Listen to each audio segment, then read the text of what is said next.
Hello, magical people, and welcome to the Art of Magical Living. In this video, we'll take a deeper look at the definition of magic, what it is and what it's good for, and why, at this critical time in our history, the world needs magic more than ever.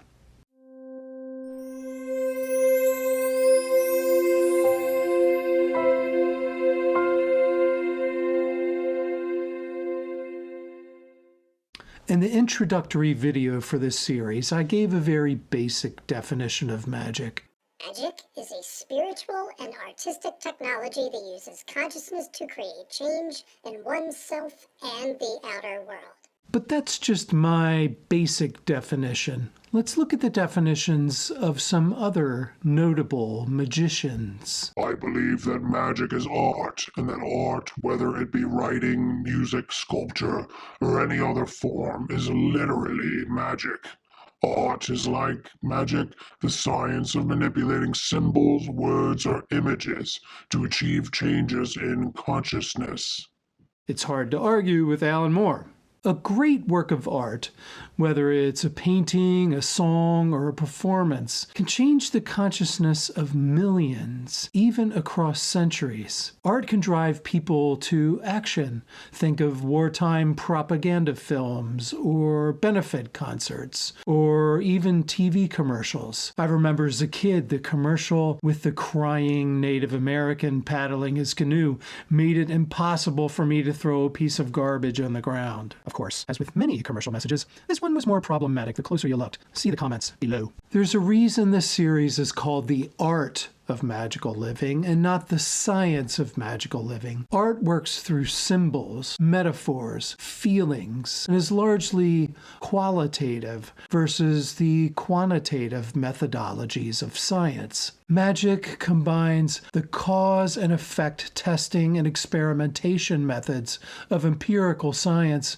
with the inner feeling, sensing, and imaginative aspects of art. Magic is, as occultist Gareth Knight called it, a technology of the imagination. The great Irish poet and occultist William Butler Yeats had his own definition. I believe in the practice and philosophy of what we have agreed to call magic, and what I must call the evocation of spirits, though I do not know what they are. In the visions of truth in the depths of the mind when the eyes are closed, I believe in three doctrines which have been handed down from early times and been the foundation of nearly all magical practices. These doctrines are, number one, that the borders of our minds are ever shifting, and that many minds can flow into one another, as it were, and create or reveal a single mind, a single energy. Number two, that the borders of our memories are as shifting, and that our memories are a part of one great memory, the memory of nature herself. Number three, and this great mind and great memory can be evoked by symbols.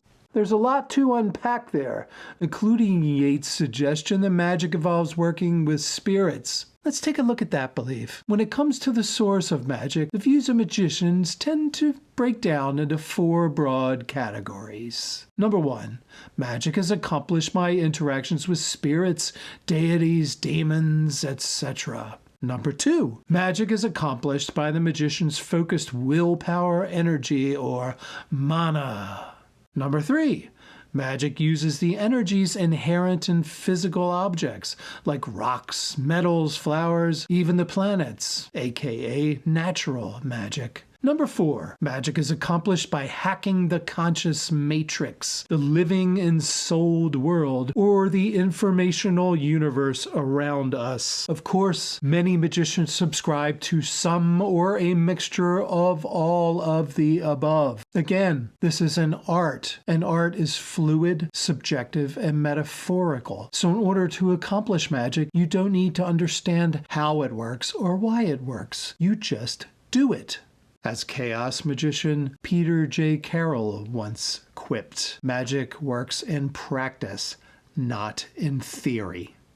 So whether you approach your magic as working with spirits and deities, or the energies of natural objects, or as an extension of your true will, or hacking the animistic or informational universe, you will, with sincere effort and intention, get results. We'll explore each of these approaches in depth in a future episode. Note also that Yeats admits he doesn't know what spirits are. He can't define them, but he knows they are, in some sense, real. That refreshing and candid agnosticism, that ability to embrace uncertainty, is the sign of a true magician. In the next video in this series, we'll look at the other critical qualities and mindsets that will help you master the art of magic. Another one of my favorite magical theoreticians is Ramsey Dukes, the pen name of Lionel Snell, who was one of the founders of chaos magic. He says, "The correct approach to a magical theory or model is not to seek to disprove it, as one would with a scientific theory, but to see if you can convince yourself that it is true by acting as if it was true." So why magic? And why now? Let me quote from my most recent book, Magic for the Resistance, Rituals and Spells for Change. We are living in great turmoil on the edge of history, a time in which liberal democratic values and ideas that have withstood wars and despots are under attack by rising tides of authoritarianism, nationalism, xenophobia, and racial supremacy. An era in which our very existence as a species is imperiled by a rapidly warming planet, overpopulation, and our unquenchable desire for material goods. And while patriarchal, top-down religions are steadily losing followers, more people than ever are seeking personal connections to a greater spiritual reality by embracing the worldviews of indigenous cultures and practical magical traditions. As Amanda Yeats Garcia, the Oracle of LA, wisely put it, so great is the threat to our world now that we all must become initiates. I absolutely agree. Practicing magic will make you aware of your interconnectedness with the universe. You come to realize that there is no real dividing line between you and a child on the other side of the planet. The animals, insects, trees, plants, bacteria, rocks, clouds, rain, oceans, even the planets orbiting our sun. As we become acquainted with and work with the deeper aspects of reality, our connectedness grows exponentially larger. The existential crises we face are crises of values, patterns of thinking, and behaviors. Magic helps us unlearn the toxic materialism that has left us feeling alone, disconnected, and disenchanted. A magical practice is a lifeline that brings re-enchantment. As the Polish anthropologist Bronislaw Malinowski wrote in Magic, Science and Religion and Other Essays in 1948, the function of magic is to ritualize man's optimism. When things seem the darkest, we need to collectively ritualize our optimism. Right now, the world needs magic, and it starts with you. See you next time.